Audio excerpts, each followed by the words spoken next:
Guys तर आता आम्ही खंडोबाला आलोय मंगसुळीला.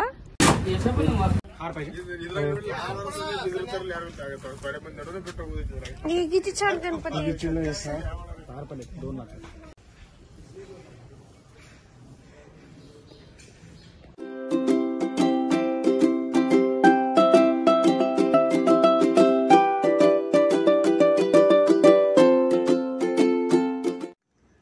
Hello guys, welcome back to my channel. तर आता आम्ही निघालो आहोत तुळजापूरसाठी, पण त्या अगोदर आम्ही मंगसुळीला जाणार आहोत तिथल्या खंडोबाच्या दर्शनासाठी. तो ब्लॉग नक्की पूर्ण बघा गाईज, खूप इंटरेस्टिंग ब्लॉग आहे. मंगसुळीतील खंडोबा हा आमचा कुलदैवत आहे आणि आम्ही दरवर्षी इथे दर्शनासाठी जात असतो. मिरजपासून अवघ्या 30 ते 32 किलोमीटर दूर हे मंदिर आहे. हे कर्नाटक आणि महाराष्ट्र बाउंड्रीवरती येतं. तर सकाळीच आम्ही तयार होऊन निघालो आहोत, पण आम्ही नाश्ता वगैरे केलेला नाही आहे. तर वाटेत आम्ही नाश्ता करून नंतर मंदिरासाठी निघणार आहोत.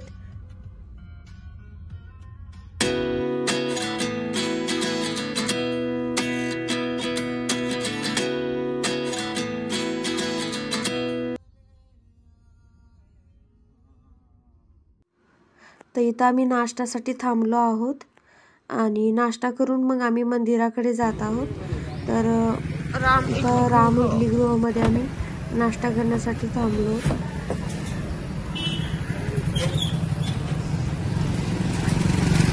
मला एक मेदू एक इडली खाणार.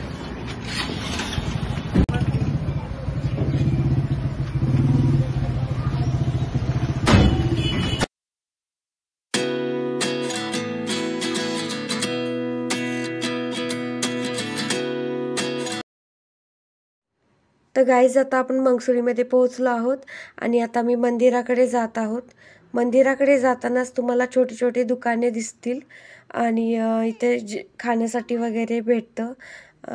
तर खूप छान असं हे मंदिर आहे आणि आमचं हे कुलदैवत आहे, त्यामुळे आम्हाला दरवर्षी इथं आम्ही येत असतो आणि इथं आम्ही जेवण घेऊन येतो आणि तिथं जेवतो. तर खूप मज्जा येत असते.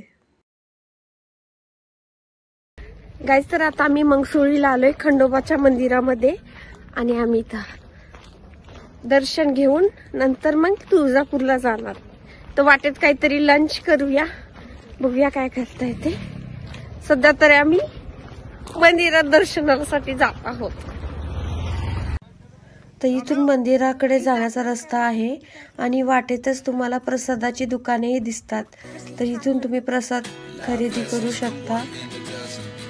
तर इथे पेढे, देवी देवतांच्या मूर्त्या, घंटी, हळदी कुंकू असं सगळंच देवाच्या पूजेसाठीचं सामान मिळतं. आम्ही इथून प्रसाद घेतला आणि आता आम्ही मंदिराकडे जात आहोत.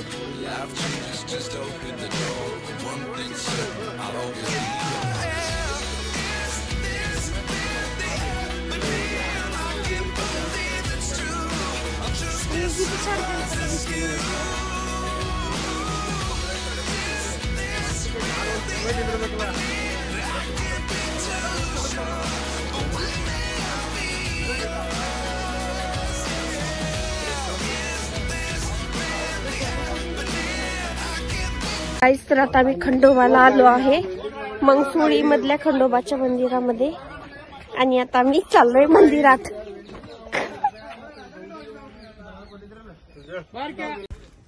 हा मंदिराच्या बाहेरचा परिसर आहे, बघू शकताय किती मोठा असा परिसर आहे.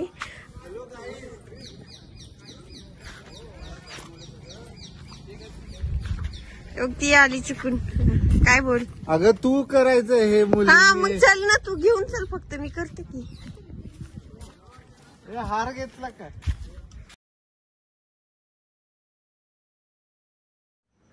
तर गाईज आता मी मंदिरामध्ये प्रवेश करत आहोत आणि हे साईडला एक मंदिर आहे.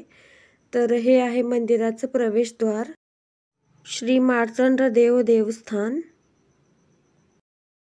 खंडोबाच्या यात्रेच्या टाइमला इथे फार गर्दी असते, पण यावेळेस आम्ही यात्रा नसताना आल्यामुळे आम्हाला खूप अशी गर्दी इथे दिसली नाही आणि त्याचमुळे आमचं दर्शनही खूप छान असं झालं आणि मंदिरामध्ये आम्हाला खूप टाइम घालवता आला.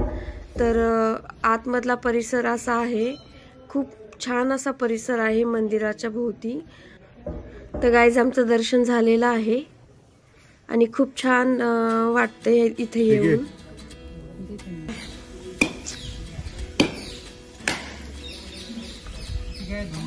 इथे आम्हाला हे काका नारळ फोडून देत आहेत आणि हे नारळ फोडण्याचं स्थान आहे. पाणी सांडलं नाही. खडी साखर कुठे ठेवायची? खडी साखर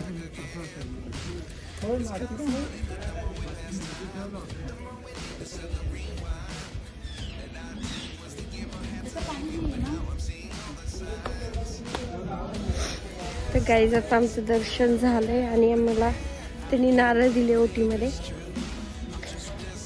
हे आहे मंदिर,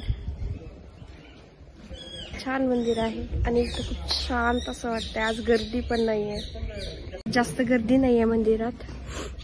आणि तिथल्या पंडितजीने आमची ओटी भरली.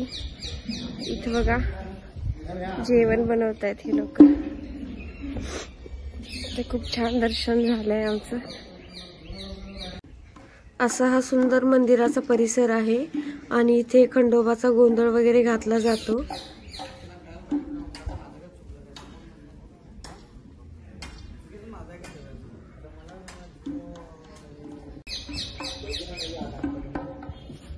डॉगी डॉगी,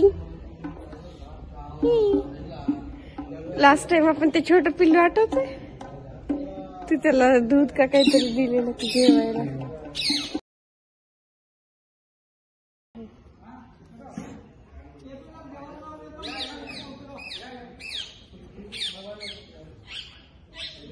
तर गाईज आमचं मंदिरामध्ये दर्शन झालेलं आहे. गाईज आम्ही बाहेर आलो मंदिराच्या आणि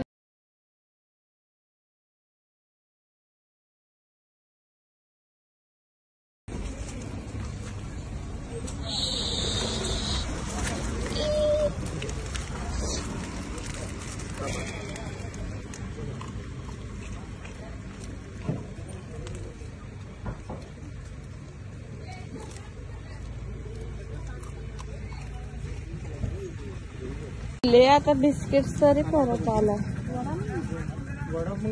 नाश्त्यासाठी थांबलोय आम्ही पण आणि मस्त पैकी गरम